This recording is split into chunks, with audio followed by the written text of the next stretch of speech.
ఆవకాయ్. అయ్యో ఎన్నాళ్ళయిందో నోట్ల జల వచ్చిందయ్యా. మాకు కూడా. మీరందరూ ఏమి అనుకోకపోతే నేను ఒక్కసారి నాకుతానే.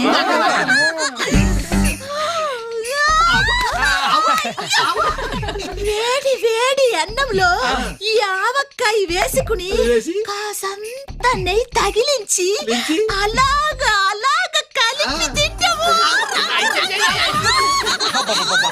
మీకు ఇలాంటి పచ్చళ్ళు ఎన్ని కావాలంటే అన్ని ఇచ్చేస్తాం గానీ మీ వయసు వాళ్ళని మా బాల ఇష్టపడుతున్నాడు, దానికి మీరు కొంచెం హెల్ప్ చేయాలి.